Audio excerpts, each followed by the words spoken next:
You're listening to the Cricket Podcast. Hello, everyone, and welcome to the Cricket Podcast, where we're here to talk about England in India and England women's in Australia for the Washes. I think Washes is quite a good name for this series. Washes is good. Washes, yeah. I'm Jack Oak. I'm joined by Max Roy Brown. How are you doing tonight, Max? Hello. Yeah, good. We'll ignore the fact that England are terrible at cricket. The men are bad and the women are bad. Everyone's bad. It's a sense of like comfort, isn't it? England being bad. So it's the natural state of being. yeah, I think. They're like the Tottenham Hotspurs. Well, Tottenham Hotspurs. that's what are they?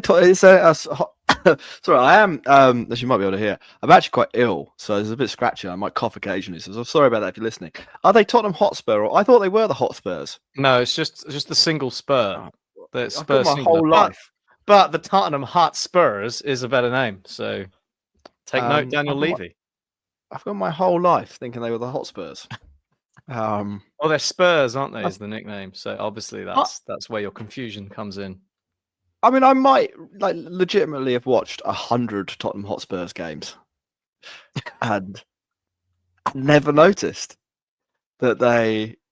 Wow, that's every day's a school day. As I said, we're going to talk about England v India. There's a 5-match T20 series, then some ODIs, jamming loads of stuff in before the Champions Trophy. McCullum. He's the big storyline from an England point of view, and from an India point of view, they're good at cricket. That's the big storyline there. And in Australia, people have been losing their minds, Max. We'll do this, but in the second. They really have, haven't they? So they've been losing their minds. Australia are still good. England still not as good as them. And the big debate of the hour is it okay to criticise people at sport? And we're here to say yes, that it is, because otherwise we've got nothing to do. Yeah, that would be it, wouldn't it? We don't do positivity around here. No reads on this pod. So what we will say is make sure you click follow and like and subscribe. We are on social media at the Cricket Pod on most channels, although have been quieter than we were. Because it's mad. You used to be able to go on Twitter. I don't want to be on social media anymore. You used to be able to go on Twitter and there'd be a test match on, and all the tweets we would see are about test matches. And now it's like people complaining about DEI ruining the LA Fire Department. And I'm like, I'm just not. I want to know weird stats about Rishabh Pant. I don't want to know what you think about Gavin Newsom, Elon Musk, or whoever. And it's all been, Anyway, look, we're not here to resolve that. You follow the channels. Maybe after this week, it will all sort itself out. As we've said, big Elon and Trump fans here. And now that they're in office, we're hoping that looking forward to them wrapping our content. Yes, some of the efficiency savings that they find in the DEI area could be channeled towards our podcast. Sorry, Jack. We should also mention that Zuckerberg also good guy. Mm-hmm. Yeah. And the bloke from Apple. I want to call him Tim Apple. I don't think that's his name. It's definitely Tim. So Tim from Apple. I don't know if he owns a social media platform. Get into it. Like we want you to start one. Look, Max, let's talk about the cricket today. Can you summarise England being beaten by India?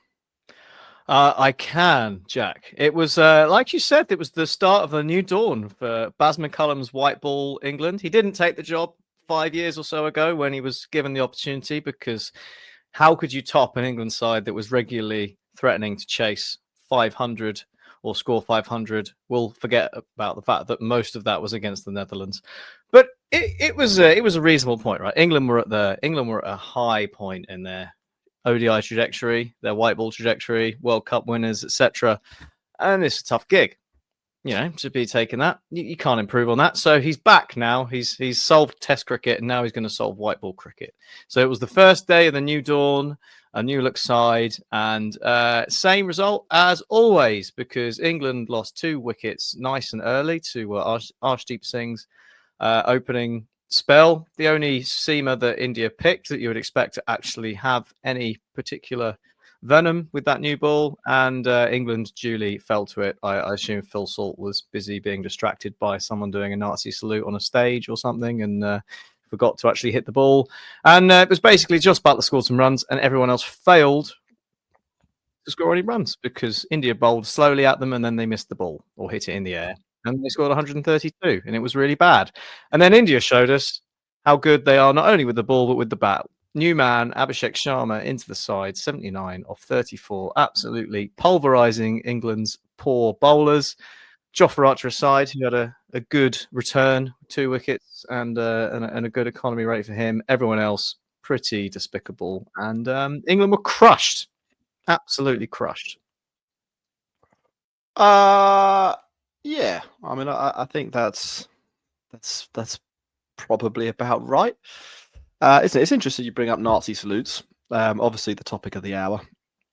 And what the question there is was it a Nazi salute? And half the people are saying yes, and half the people are saying it's not half, is it? A vocal minority. I wouldn't venture which half. Most of the people are saying that's a Nazi salute, and then a vocal minority is saying no. What that was and us included, obviously, as big Elon fans. We're saying that he was saying, "My heart goes out to you." Clearly, twice. Yeah. Yeah. And I think this England performance has probably got. I reckon the way this England performance will be spinned by the England camp will probably be akin to Nazi salute gate. We all saw it. England were bad. They batted really, really badly. They bowled pretty poorly. You'd say as well. They've taken an almighty whacking. And really, Max, what I'm interested in now. My heart goes out to them. My heart goes out to them. What I'm interested to hear now from the new leadership is how they'll spin this into some sort of master plan victory. Moral victory. They're the words. How can you enlighten me as to how that will be done? That, Jack, it's one of the toughest things you've asked me to do in the history of the Cricket Podcast on this particular showing. I know we like trying to find fun out of it, but this could be tricky. Ultimately, what you've got here is England. First of all, the big international tournament coming up is the Champions Trophy, isn't it? 50 overs, and this is the T20 series. So what England are planning.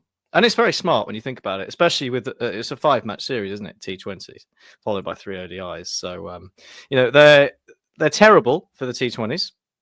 Get pulverized by India and the guys that India have brought in to the side, and the makeup that India have gone with. And they're thinking, well, look, if we're terrible for 5 games deliberately, let India walk all over us, it's going to make them think about their selection policy for the Champions Trophy. It's going to make them fall into a full sense of security over England. And when it comes to the vital fixture between England and India in the Champions Trophy, when it really matters, that's when England are going to strike. And that is how this defeat is being used to basically for the greater good, to impose greater means on this England side when it truly comes down to the brass tacks of winning a trophy. That's the way I see it. I don't think there's many other ways you could look at it. No, yeah, you're saying it's a learning process. This is just day one. Something to build on. And in a way, it's easy. And they got Sky for a duck when he was captain, so that's a win. There you go. So they get one guy out for a duck. Next game they get 2 guys out for a duck and score 143. That's a little bit closer. Game after that they score 150. That's what you're saying. And I think if that is the process, they're spot on, aren't they? Start really, really small with an absolute smashing, and go from there. Anyway, Max, if that is the case, what did we learn? What did you see? There was a lot to see that's familiar, wasn't there? England not being able to play spin. That was one. That was quite obvious. And the other thing that struck me about the sort of the England side, I guess it's kind of the makeup of the side, isn't it? You've got England have clearly got this like fetish for pace, which is, you know, it's not even a secret, right? They've been out and said like, we just want guys who can bowl over 90 miles an hour, which is one way of approaching it. But I don't know, there's a bit more nuance to a game of cricket than that, isn't there? And I think we saw that with some of the treatment that Mark Wood got at times. But in fairness, like Mark Wood's back off an injury, Jofra Archer is always back off an injury, and Jamie Overton's coming in, new to the side really, and there's a lot of new stuff. But there's a sense, I've got a bit of a sense that maybe England don't know exactly how they want to structure the team, because you've got 7 options with the ball there, and I mean that's probably too many for a T20. You don't need that. I mean, 6. You can get away with 5. I would say 6 is like where you want to go, because you've got at least a bit of a bit of leeway if something doesn't quite go to plan. But it just feels a little bit like a thing that Dan Weston likes to say, luxury players. And I'm just wondering about whether England have really got conviction about what the roles are, who they want to put in them, and nailing them down, because it's early days. But I'm Jamie Overton at 7, Gus Atkinson at 8. Doesn't feel like enough batting to me. A little too heavy on the bowling. So, I mean, if you're saying, what have we learned? I think maybe England need to think about the makeup of their side, and possibly aren't quite sure. Signs that they aren't quite sure about how they want to approach it. That's what I took from it. Because I mean, there's not a lot you can take from a performance like that, is there? In terms of from a cricketing point of view, they were really bad. Like the shot Liam Livingstone played to get out to Varun Chakravarti was one of the worst cricket shots I've ever seen. It was like he was playing blindfolded and just aiming somewhere else to a different ball. I mean, there was some of that cricket was genuinely appalling. So there is a limit to what you can take from that. But I do feel that maybe the makeup of the side needs a bit of looking at. I think you touched on a few things there that are probably worth reaffirming. As kind of hilarious as it is to see them get absolutely destroyed, and for it to happen again. It stopped me from being too distracted during the workday. Like, it is a T20, and what you learn from one individual T20, I would say, is basically nothing. So it didn't work. They probably got the pitch wrong. Who's to say on a different day they don't win that match? Like, realistically, nobody can make that argument in a particularly compelling way. Like that game probably started with India as 60% favourites, and India ran out very, very clear winners. But 40% of the time England blag it, and a lot of the rest of the time it's much closer to that, and everyone can pat themselves on the back. I think you might be on something as well with the structure of the team, and I wonder that to wrap up on England, then we'll say some good things about India, I suppose. What could they have done differently? How close do you think this is to McCullum's theoretical A team? I don't think it's far off, to be honest. I mean, I think there'll be some chopping and changing with the ball, but I mean, if you look, I suppose you've got Atkinson and Overton. They're playing for a position. Jofra Archer and Al Rashid are nailed on. I would expect Mark Wood is probably nailed on as well, pace wise. Even though I'm not, I mean, he's had, he's injury issues, consistency issues, but he'll be in there. Brooks not going anywhere. Livingston's not going anywhere. Butler's not going anywhere. Phil Salt's not going anywhere. Bethel's the new kid. I'd imagine he's probably ahead of some others. And maybe there's a question about the opening spot. I mean, neither Will Jacks nor Zach Crawley did anything very good in the SA20 today. They were identical scores of 0 off 2. But, maybe there's something there where Ben Duckett kind of has to nail down a place there, I think. So maybe 2 or 3 spots out of the 11. But I don't see there to be a lot. But I do think it needs an extra batter. And also interested in yeah. your thoughts on Joss Butler at 3, because that seems to be something that's a bone of contention. I mean, personally, I'm totally fine with it, but I think that there's two schools of thoughts. I think 3 or opening or 4 even probably work for Butler depending on the team he's in. I think, as we saw today, England have got a weakness, a pretty big weakness playing against spin. Particularly, I think, in how regularly people get out to them. I mean, a lot of them can hit a spinner a long way if it ends up in the arc, but a lot of them are also pretty prone to just missing the ball. Yeah, and I think their scoring options are pretty much all or nothing, aren't they? That's yeah. I think Butler's a much more well-rounded player against spin. He picks up basically. I think he picks up length way better, and that means that he's in a much better position to adapt to the ball if it does something a little bit unusual. And we saw that today. He was really excellent. So I think what I'm saying for England, I think it does kind of make sense to drop him a little bit lower. For IPL franchises, often that's not such a weakness for the team. So you might as well send him out to open. Bat for as long as you can get him. I think he probably is best as an opener, but if you have, I mean, like England do. I know it didn't come off today, but England do have pretty decent options to open the batting. It's not an area of weakness. Phil, nobody in the world is saying. I mean, Phil Salt is in some people's best 11s probably. Like he's very, very good. Will Jacks can do it. They duck it up there today. One thing I did wonder.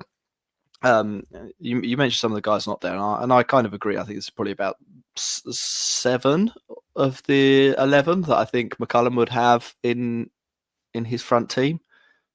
I wonder whether there's a little bit of a deal that's been struck on the sly to some extent, and perhaps this has been reported somewhere, and I've just completely missed it. Obviously, there's no the 2 guys you mentioned. I don't think Crawley would have been in the running, but Jacks I think certainly would have been. But no Curran as well. Yeah. And again, it's not to say that he's the world's greatest player, but he is versatile. He can theoretically bat 5 for you. And he can theoretically bowl 4 overs for you. In the right conditions, he's quite a dangerous cricketer.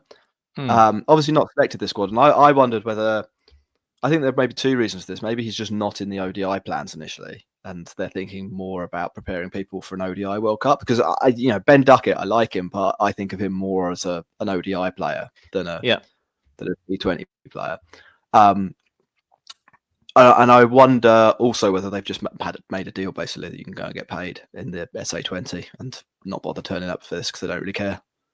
Yeah, possibly. I also don't think they rate him that much because he bowls too slowly. But yeah, no. Well, look, I mean that's a possibility. I'm not sitting here proposing Curran as the solution to all of England's woes. No.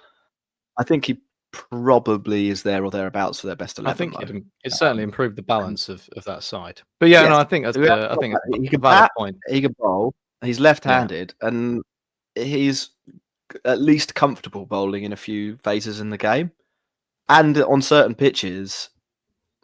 I don't know if we'll see certain pitches suiting Sam Curran on this tour, so maybe it was a good decision to leave him out. But on other occasions, there are certain pitches which are very, very difficult to bat against. So there's all of that. Say some good things about India. You've got about 3 minutes. Well, India, yeah, they batted well and they bowled well, so that's a good start. It's a bit of a new look, isn't it? No Rohit, no Kohli, no Jadeja, Bumrah injured / rested, Siraj out the side. So it's they brought a few new guys in. Some of the guys that we're used to seeing a lot of in the IPL, and we've been screaming out for being in the actual India side. You know, your Sanjus, your Abhishek Sharmas, Tilak Varma, Rinku Singh, and not all of them got to have fun today, but Abhishek Sharma certainly did get to have fun. And yeah, it's all, I mean, well, it's one thing putting a team to the sword who've actually bowled quite badly at you and aren't defending very many runs. So we'll put that aside. But I mean, you're going to do it. You're going to do it in style. he certainly did that. And yeah, I mean, from from the other point of view, the classic Varun show, really, wasn't it? At Eden Gardens as well. England didn't have an answer. He was right on target, and Arshdeep Singh doing his showing us how good he is as a 2-2 with his danger in the power play, danger at the death, not really needed at the death, but it's I think it's exciting. It's like it's an exciting sign for this India side, and not not a moment too soon as well to bring in some of the young blood that's been slaying it in the IPL and getting a chance to do it on the bigger stage. But I'd be excited if I was an India side looking at some of the names and what they're doing. It's good. It's good stuff. Yeah, it is. Arshdeep he's on 97 international wickets now, which is pretty decent going. It's like it's 21 more than he's taken in the IPL. I mean, in the IPL, he's an effective operator, I would say. I wouldn't necessarily have him down in the All-Star category, but you put him in an India shirt and he does the biz. Next level. 97 wickets in 61 matches. Strike rate of 13. Averages 17.9. His economy is 0.8 lower than the IPL. That's good. That's good numbers. Pretty decent. Yeah, that is pretty decent. Chakravarti as well. Good today. I'm the player I was kind of most impressed with. Was actually slightly surprisingly for people to hear. Maybe it was Akshar Patel. What did he go for his first over? 15 or something like that. With a 7, 7-2 next 3, including a maiden. Brought it back. Yeah, that is the. If you looked up in the dictionary today, well, I don't think brought it back would be in the dictionary technically. So yeah, the metaphor, bounce back ability. The thing that I'm reaching for, it wouldn't quite work. There wouldn't be a picture of Akshar Patel in the dictionary because that isn't a word in the dictionary.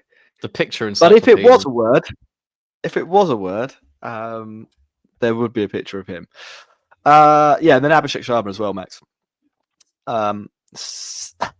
8 sixes, just the 8 sixes. Just the 8. 30 football. Just 20% of the balls being hit for 6 by Abhishek. That's mad, isn't it? Not bad. That's so good. It's definitely not bad at all. Yeah, like you say, there's it looks like there's a bit of a tone shift for India in T20 cricket. Shame for them that they're terrible at tests now, isn't it?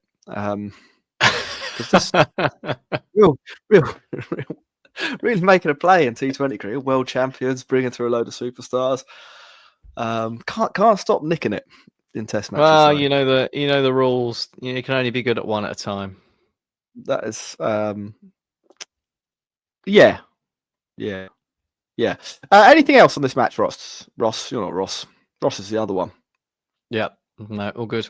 No, I mean, obviously, like you said, right? It's one game, and it's not just one game. It's like England's first game of the year, really, and they've just turned up, not really very prepared with the team, and they've been swatted away like a fly.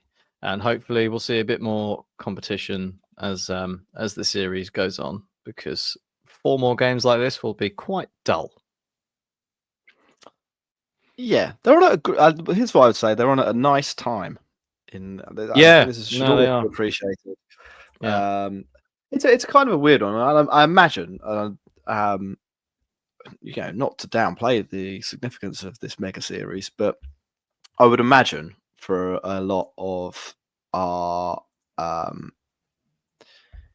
England fans out there, people had no idea this was about to happen. So if you're interested in the next, not us, of course. There's a game on Saturday. That's 1:30 on Saturday. That's a good time. That'll be going on. Unless you play football.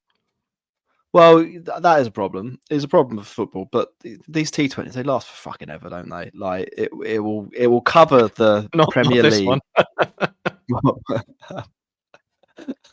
It will cover the Premier League blackout window. So you miss the first innings because you're playing football or whatever at the shops. 3 o'clock, you come home. There's no football on. you don't want to sit there and watch what's it even called Final now? score. Soccer Saturday. Final Yeah. score. Watch the second half of the T20. There's another one on Tuesday. Some good stadiums in play. Do you want Chennai on Saturday? I can't see England bouncing back there, but Rajkot, that could happen. And then Pune and Mumbai, which More of a chance at Mumbai. yeah, for Friday, and I can't remember when the last one is. Slightly after that. Good to Sunday. have. I mean, it's been a while. I got very sick of T20 cricket by the end of the World Cup. Like, Yeah, it was too much last year. It was just relentless. The warm up to the World Cup, the IPL, relentless T20, and loads of it was pretty pants, to be honest. So it's nice to have it back. Hopefully with a few closer finishes, and we're going to take a break. Then we'll come back and talk about the Women's Ashes.